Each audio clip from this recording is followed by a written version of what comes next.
ഇറാനുമായുള്ള ഏറ്റുമുട്ടലിൽ അമേരിക്കൻ വ്യോമ പ്രതിരോധ മിസൈലുകളുടെ വൻ ശേഖരം ചോർന്നതായി റിപ്പോർട്ട്. യുദ്ധോപകരണങ്ങളുടെ ക്ഷാമം അമേരിക്കൻ പ്രതിരോധ മേഖലയ്ക്ക് കനത്ത വെല്ലുവിളിയാകുന്നു. വെടിനിർത്തൽ പരാജയപ്പെട്ടാൽ ഇറാനെതിരെ കടുത്ത ആക്രമണത്തിന് അമേരിക്കയുടെ പുതിയ പദ്ധതി. സൈനിക താവളങ്ങൾക്ക് പുറമെ ഇറാന്റെ നിർണായക ഊർജ്ജ മേഖലകളും ലക്ഷ്യമിടുന്നു. ഹോർമുസ് കടലിടുക്കിൽ ഇസ്രായേലിന്റെ ചരക്ക് കപ്പൽ ഇറാൻ പിടിച്ചെടുത്തു. അതേസമയം ചൈനീസ് ഇന്ത്യൻ കപ്പലുകൾക്ക് ഇറാൻ അനുമതിയോടെ സുരക്ഷിത യാത്രാ സൗകര്യം നൽകി. അമേരിക്കൻ ഉപരോധത്തിനെതിരെ കടുത്ത മുന്നറിയിപ്പുമായി ഇറാൻ സൈന്യം. ഇറാനിലെ കർമൻഷായിൽ നിന്ന് ഇസ്രായേൽ ചാരസംഘടനയായ മൊസാദുമായി ബന്ധമുള്ളവരുൾപ്പെടെ 155 ചാരന്മാർ പിടിയിൽ. ഇസ്രായേൽ ആണവ നിർവ്യാപന കരാർ ലംഘിക്കുന്നുവെന്ന് റഷ്യ. ആണവ സാങ്കേതിക വിദ്യയുമായി ബന്ധപ്പെട്ട രഹസ്യ നീക്കങ്ങളിൽ മുന്നറിയിപ്പുമായി റഷ്യൻ വിദേശകാര്യ മന്ത്രാലയം. അമേരിക്കയും ഇറാനും തമ്മിലുള്ള സൈനിക സംഘർഷങ്ങൾ അമേരിക്കയുടെ ആയുധ ശേഖരത്തിൽ അഭൂതപൂർവമായ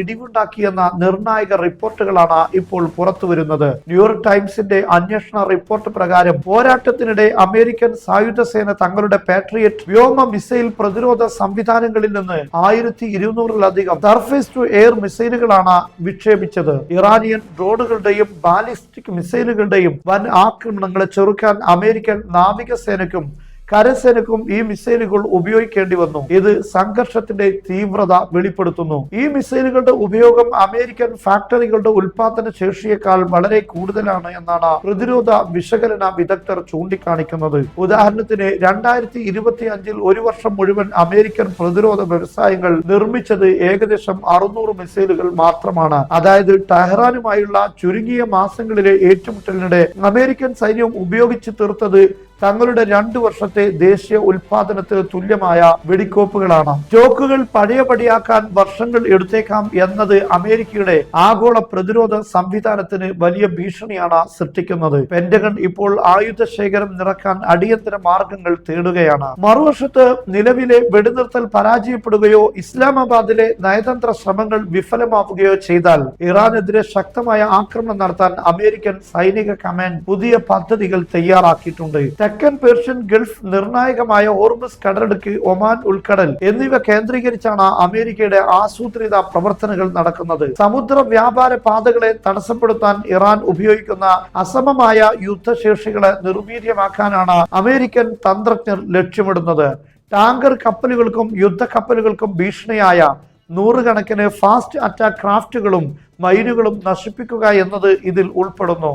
പുതിയ സൈനിക തന്ത്രമനുസരിച്ച് സൈനിക കേന്ദ്രങ്ങൾക്ക് പുറമെ ഇറാന്റെ ഊർജ അടിസ്ഥാന സൗകര്യങ്ങൾ പോലെയുള്ള തന്ത്രപ്രധാന ആസ്തികളും അമേരിക്കൻ മിസൈലുകൾ ലക്ഷ്യം വെച്ചേക്കാം. നാവിക ഉപരോധത്താൽ തകർന്ന ഇറാന്റെ സാമ്പത്തിക ശേഷിക്ക് ഇത് പരിഹരിക്കാനാകാത്ത നാശം വരുത്തും. ഊർജ മേഖല തകരുമെന്ന ഭീഷണി. നാവിക ഉപരോധത്താൽ തകർന്ന ഇറാന്റെ സാമ്പത്തിക ശേഷിക്ക് ഇത് പരിഹരിക്കാനാകാത്ത നാശം വരുത്തും. ഊർജ മേഖല തകരുമെന്ന ഭീഷണി സമാധാന കരാർ അംഗീകരിക്കാൻ ഇറാനെ നിർബന്ധിതരാക്കുമെന്നാണ് അമേരിക്കൻ വിശകലന വിദഗ്ധർ വിശ്വസിക്കുന്നത്. എന്നാൽ നിലവിലെ സാഹചര്യങ്ങൾ പരിശോധിക്കുമ്പോൾ ഇത്തരം വിലയിരുത്തലുകൾക്ക് യാതൊരു പ്രസക്തിയുമില്ല. ഹോർമുസ് കടലിടുക്കിൽ ഇസ്രായേൽ ഇറാൻ പോര് രൂക്ഷമാവുകയാണ്. ഹോർമുസ് കടലിടുക്കിലൂടെ നിയമവിരുദ്ധമായി കടക്കാൻ ശ്രമിച്ചുവെന്ന് ആരോപിച്ച് ഇസ്രായേലിന്റെ MSC കണ്ടെയ്നർ കപ്പൽ ഇറാനിയൻ റവല്യൂഷണറി ഗാർഡിന്റെ നാവികസേന പിടിച്ചെടുത്തു. എന്നാൽ മറ്റു രാജ്യങ്ങളുടെ കപ്പലുകൾക്ക് ഇറാൻ യാത്രാനുമതി നൽകുന്നുണ്ട്. റവല്യൂഷണറി ഗാർഡിന്റെ ഉത്തരവിനെ തുടർന്ന് ചൈനയുടെ ഉടമസ്ഥതയിലുള്ള എണ്ണ ടാങ്കർ പീസ് ഗൾഫ്, ഗ്രീസിന്റെ ചരക്ക് കപ്പലായ NJ ജൂപ്പിറ്റർ എന്നിവ ഇറാനുമായി ഏകോപിപ്പിച്ച് ഇന്ന് രാവിലെ കടലിടുക്ക് വിജയകരമായി കടന്നു. അമേരിക്കയുടെ ഒഫാക് ഉപരോധമുള്ള ഇന്ത്യയിൽ രജിസ്റ്റർ ചെയ്ത ഓഷ്യൻ ഗേറ്റ് എന്ന കപ്പലിനും ഉടമസ്ഥർ ആരെന്ന് വ്യക്തമല്ലാത്ത ലൂമിന ഓഷ്യൻ എന്ന കപ്പലിനും ഇറാൻ ഗാർഡ് യാത്രാനുമതി നൽകി. ഒരുപക്ഷെ ടോൾ നൽകിയത് കൊണ്ടായിരിക്കണം ഇത്തരത്തിലുള്ള അനുമതി നൽകിയത്.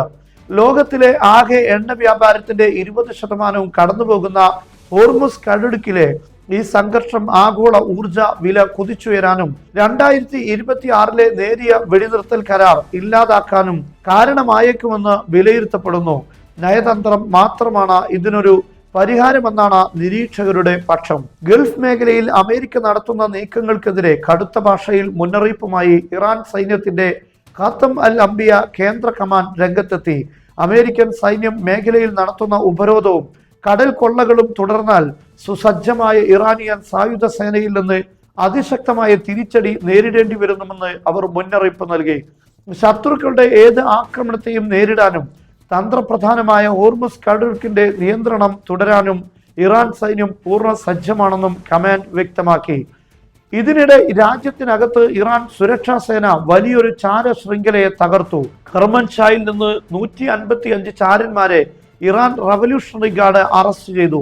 ഇവരിൽ 4 പേർ ഇസ്രായേൽ ചാരസംഘടനയായ മൊസാദുമായി നേരിട്ടു ബന്ധമുള്ളവരാണ്. ഇവരിൽ നിന്ന് വലിയൊരു ആയുധ ശേഖരവും പിടിച്ചെടുത്തിട്ടുണ്ട്. യുദ്ധത്തിൽ തങ്ങളുടെ മിസൈൽ ശേഷിയുടെ വലിയൊരു ഭാഗം ഇതുവരെ ഉപയോഗിച്ചിട്ടില്ലെന്ന് ഇറാൻ പ്രതിരോധ മന്ത്രാലയം അവകാശപ്പെട്ടു. വെടിനിർത്തൽ പ്രാബല്യത്തിൽ വരുന്നതിന് തൊട്ടു മുമ്പ് തന്നെ അധിനിവേശ ഫലസ്തീൻ പ്രദേശങ്ങളുടെ വ്യോമാതിർത്തി പൂർണ്ണമായും തങ്ങളുടെ നിയന്ത്രണത്തിലാക്കാൻ ഇറാൻ സായുധ സേനയ്ക്ക് കഴിഞ്ഞുവെന്ന് മന്ത്രാലയ വക്താവ് ബ്രിഗേഡിയർ ജനറൽ റസ തെലാഇനിക് പറഞ്ഞു. അമേരിക്കൻ സാന്നിധ്യത്തിനെതിരെ നയതന്ത്ര തലത്തിലും ഇറാൻ ആക്രമണം കടുപ്പിക്കുകയാണ്. ട്യൂണീഷ്യയിലെ ഇറാനിയൻ എംബസി അമേരിക്കൻ സൈനിക താവളങ്ങളെ ക്യാൻസർ മുഴകളോടാണ് ഉപമിച്ചത്. ഈ അർബുദ മുഴകൾ മറ്റു അയൽ രാജ്യങ്ങളിലേക്ക് പടരുന്നതിന് മുമ്പ് തന്നെ അവയെ വേരോടെ പിഴുതെറിയണമെന്നാണ് എംബസിയുടെ പ്രസ്താവന. ഇസ്രയേലിന്റെ ആണവ നയങ്ങൾക്കെതിരെ കടുത്ത ആശങ്ക രേഖപ്പെടുത്തി റഷ്യ രംഗത്തെത്തി. മറ്റ് രാജ്യങ്ങളുടെ ആണവ വ്യാപനത്തിന്റെ പേരിൽ നിരന്തരം കുറ്റപ്പെടുത്തുന്ന ഇസ്രയേൽ ആണവ നിർവ്യാപന കരാറിനെ പൂർണ്ണമായും അവഗണിക്കുകയാണെന്ന് മരിയ സഖറോവ ആരോപിച്ചു. ഇസ്രയേലും ഉക്രൈനും തമ്മിൽ ആണവ സാങ്കേതിക വിദ്യയുമായി ബന്ധപ്പെട്ട തന്ത്രപ്രധാന വിവരങ്ങൾ കൈമാറുന്നതിൽ റഷ്യക്ക് കടുത്ത ഉത്കണ്ഠയുണ്ടെന്ന് ലെബനീസ് സർവകലാശാലയിലെ വിദഗ്ധൻ ഡോക്ടർ സാമർ അബ്ദുള്ള ചൂണ്ടിക്കാട്ടുന്നു. ഈ സഹകരണം നിലവിലെ യുദ്ധ സാഹചര്യങ്ങളെ പരമ്പരാഗത യുദ്ധരീതികളിൽ നിന്ന് അതിരൂക്ഷമായ മറ്റൊരു തലത്തിലേക്ക് എത്തിക്കുമെന്നാണ് റഷ്യയുടെ മുന്നറിയിപ്പ്.